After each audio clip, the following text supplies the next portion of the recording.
Следува утринската анализа за овој понеделник за сите оние важни случувања во Македонија. Тука е колегата Сргјан Ивановиќ, со кој што во продолжение ќе се дружиме. Добро утро посакувам. Добро утро, Александра.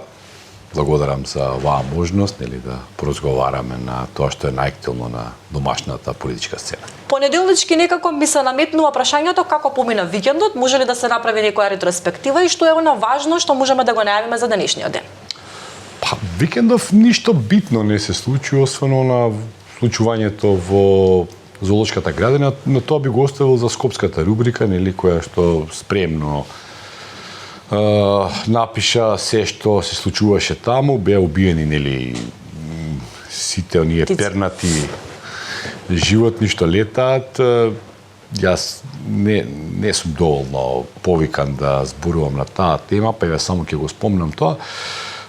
Инаку, значи, ова беше еден невообичаено мирен викенд на политичката сцена, тоа што може би велам со голем прашалник ќе предизвика внимание денеска и утре и би можело да стане, нели, некое пишување во низа, причина за пишување во низа е состанокот што Али Ахмети, лидерот на Демократската унија за интеграција, го свикат за денеска во 15 часот. Значи, целото раководство на партијата треба да дојде во тетовското село Мала Речица, каде што е седиштето на партијата, и тука веројатно да се заземе став за нешто. Ние не знаеме која е агендата, кој е дневниот ред на овој состанок, но веќе подолго време, цело лето, ако не се лажам, се најавува, драматично беше најавувано дека дуи наскоро, нели, ќе излезе на улиците, ќе ги парализира улиците на Скопје, сообраќајниците, па, нели, тоа незадоволство кое што го имаат они, бидејќи не се дел од владеачката коалиција, ќе го приточат кај своите симпатизери, истомисленици и така натака, и дека државата ќе се најде во една државните институции ќе се најдат во една парализирана состојба. Најавите беа многу драматично најавувани, но тоа немаше ништо тоа сега за сега. Сега може да се шпекулира дали Али Ахмети тактизира или пак не може да го стори тоа. Еве, веќе сме втората половина на октомври, тие протести требаше уште септември да се случат, а сега за сега нема ништо. По ние првични искрења и некакви, слободно речено, будалаштини кои се случуваа во владината коалиција на релација ВМРО-ДПМН е вреди. Сега и тоа некако си легна, таа коалиција добро функционира.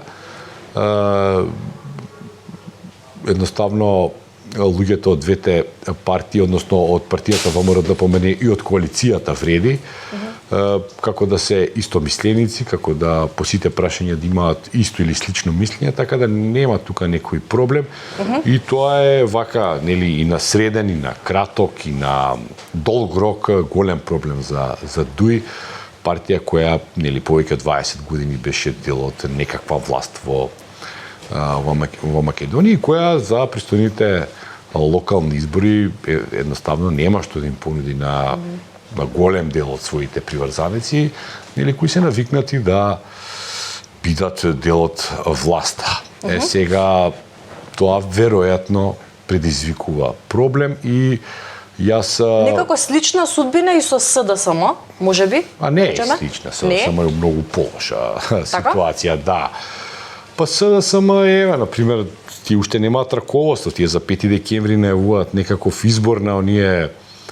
Значи, го имаме Филипче, но немаме никој друг избран во било кое тело, значи таму нема секретар, нема подпредседатели, нели, членови и председатели на разни комисии, нема ништо во СДСМ.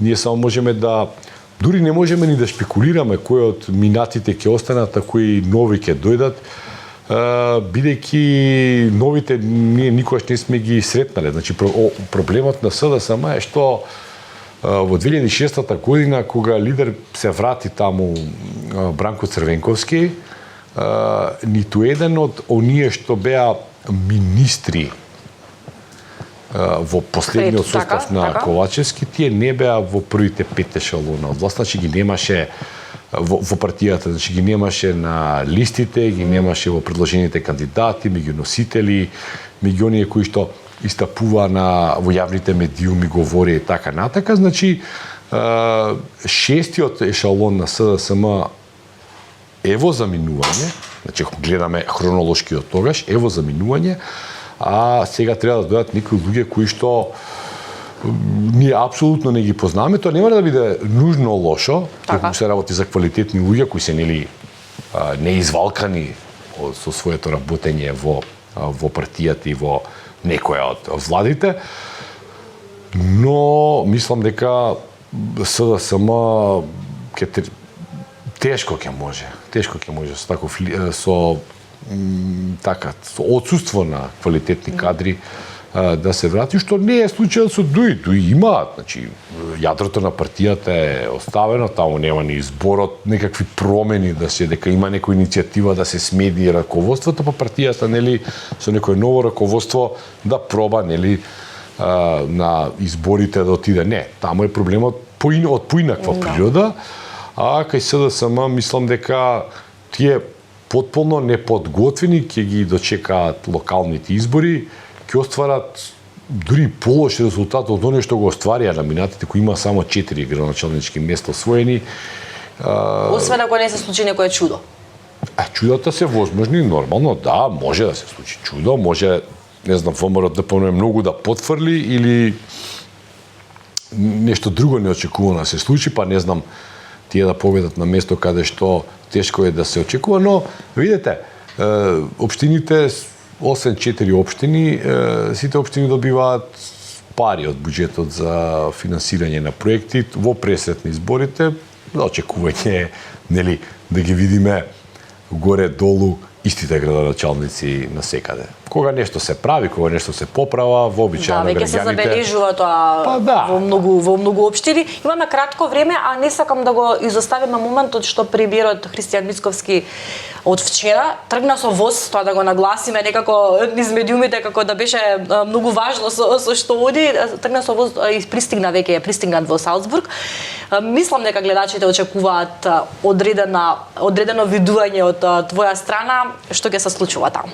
Ништо посебно нема да се случува таму, тоа е симпатично нешто премиерот иде со воз. Ако ништо друго, возот е најеколошки превоз кој постои. Втора работа, таму ништо битно нема да се случи, но очигледно е дека премиерот е во една европска офанзива на барање на сојузници за деблокада на... Не е тоа бугарско вето, но нели обид да се добие нешто повеќе од таа преговарачка рамка која имаме со Европската унија за отпочнувањето на преговорите со Унијата во Европската комисија. И сега, нели, Австрија, таму е една интересна политичка гарнитура и на власт и во локалните ограници. Тоа е интересно, пример во Салцбург на власт локалната власт Салцбург се членуваат комунистите, сега не знам тоа колку ВМРО ДПМН има допирни точки, но очигледно се работи за едно антиестаблишментско расположение помеѓу австриците и тие би можеле да бидат верен сојузник во издобивање на некои нови концесии за некоја поповолна ситуација во преговорите со Унијата, бидејќи на овој начин јас не верувам дека е возможно не само ВМРО ДПМН, туку и некоја друга влада дека не би можела така да преговара, а од друга страна исто така се сумневам дека Мицковски до крајот ќе успее. Значи Австрија е добро место, Унгарија е добро место, Словачка, но понатака тешко тоа бидело дека некој би се замарал со нас туку. Благодарам многу.